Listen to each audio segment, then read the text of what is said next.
BJP के वरिष्ठ नेता और बीजापुर से विधायक रामनिवास रावत ने मध्य प्रदेश में लोकसभा इलेक्शन में बीजेपी के शानदार प्रदर्शन पर खुशी जाहिर की है। उन्होंने इस ऐतिहासिक जीत का श्रेय मध्य प्रदेश के मुखिया डॉक्टर मोहन यादव और प्रदेश बीजेपी अध्यक्ष विष्णुदत्त शर्मा के साथ साथ बीजेपी के सभी कार्यकर्ताओं को दिया है। उन्होंने कहा, डॉक्टर मोहन यादव और बीजेपी के प्रदेश अध्यक्ष विष्णुदत्त शर्मा की कुशल रणनीति और नेतृत्व के चलते बीजेपी ने मध्य प्रदेश की 29 सीटों पर क्लीन स्वीप किया है। रामनिवास रावत ने कांग्रेस पर भी निशाना साधा है। उन्होंने कहना है कि शुरुआत में लग रहा था कांग्रेस ग्वालियर चंबल अंचल में लगभग 3 सीटें जीत सकती है, लेकिन कांग्रेस जिस रास्ते पर चल पड़ी है उस पर किसी को ज़रूरत नहीं है कांग्रेस को हराने या जीतने की। वो हारने के लिए तैयार बैठी हुई है। कांग्रेस व्यक्तियों का आकलन नहीं करती, किस व्यक्ति को क्या पद देना है, कैसे अपने वोट बढ़ाना है, वह आकलन नहीं करती। यहाँ तो नेताओं की फ्रेंचाइजी चलती है। फ्रेंचाइजी ग्रुप से पार्टी को नहीं चलाया जा सकता।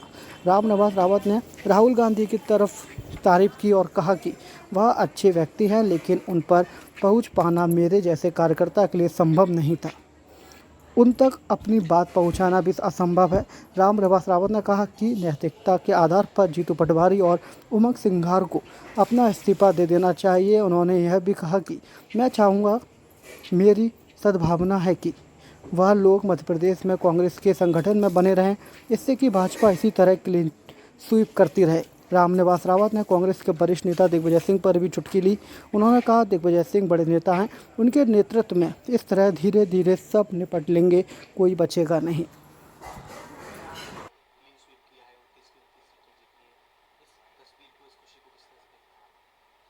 सबसे पहले मैं मध्य प्रदेश के 29 सीटों से जीतने वाले भारतीय जनता पार्टी के 29 सांसदों को अपनी ओर से हार्दिक बधाई देता हूं, शुभकामनाएं देता हूं। और निश्चित रूप से सभी को खुशी है, प्रसन्नता है। अकेला मध्य प्रदेश देश का ऐसा राज्य है यहाँ पूरी की पूरी सीटें जीती। यहाँ छोटे छोटे राज्य हैं यहाँ तो, लेकिन बड़ा राज्य मध्य प्रदेश है जहाँ पूरी की पूरी सीटें भारतीय जनता पार्टी की जीती हैं।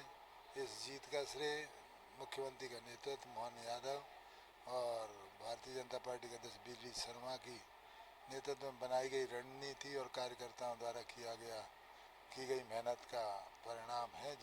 जनता ने फिर से भारतीय जनता पार्टी की सरकार के प्रति विश्वास व्यक्त किया है और 29 की 29 सीटें भारतीय जनता पार्टी को जीत दिलाई है।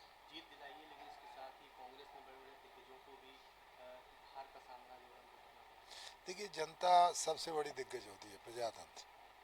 जनता सबसे बड़ा, जनता किसी को नहीं बख्शती। जनता के सामने कोई दिग्गज नहीं होता। जो जनता की सेवा करता है, जनता के काम आता है, जनता का विश्वास जीता है, वही फील्ड में रहता है, उसी को जनता चुनती है। तो जनता है। कमलनाथ जी का गढ़ की बात की जाए, कमलनाथ जी की बात की जाए या फिर दिग्विजय सिंह की बात करें, हार के पीछे आपको क्या लगता है कौन क्या रहा है? सबसे बड़ा कारण तो मैं समझता हूँ कि इन लोगों ने, हालांकि मैं चूँकि पार्टी छोड़ चुका हूँ इसलिए ज़्यादा मतलब नहीं होना चाहिए, इन लोगों ने कभी कांग्रेस को मजबूत करने का काम नहीं किया। कांग्रेस में रहकर अपनी फ्रेंचाइजी बनाने का काम किया है। वही सिस्टम कांग्रेस में चल पड़ा है। जो भी पद पर बैठता है अपने हिसाब से संगठन, अपने हिसाब से व्यक्ति की नियुक्ति पार्टी के हिसाब से नहीं करता है। कौन व्यक्ति पार्टी के लिए मजबूत होगा और कौन व्यक्ति पार्टी के लिए काम करेगा। जो फील्ड में काम करते हैं, मजबूत हैं, उन लोगों को दरकिनार किया जाता है। एक फ्रेंचाइजी के रूप में अपने नाम का ठप्पा लगाकर अपने नाम का संगठन तैयार करने की प्रथा चल पड़ी है। और जो मजबूत होता है, जनता में जिसकी पकड़ होती है, उसको निपटाने का, हराने का काम कांग्रेस में आम बात हो गई है। जैसे 98 में मैं चुनाव हारा, प्रशासन की वजह से हारा। उस समय दिग्विजय सिंह जी मुख्यमंत्री थे, तो समझ लो कि मुख्यमंत्री के साथ प्रशासन चलता है।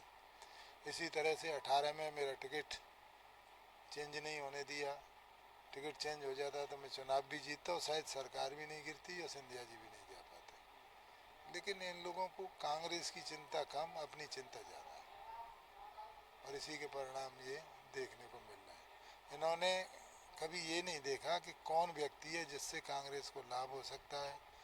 वोटों का आकर्षित किए जाते हैं, वोट किस तरह से बढ़ेंगे, इस तरफ ये कभी ध्यान नहीं देते। क्लीन स्वीप की स्थिति के बाद जीतू पटवारी ने प्रेस कॉन्फ्रेंस करी, उन्होंने हार की जिम्मेदारी खुद अपने सिर पर ली है।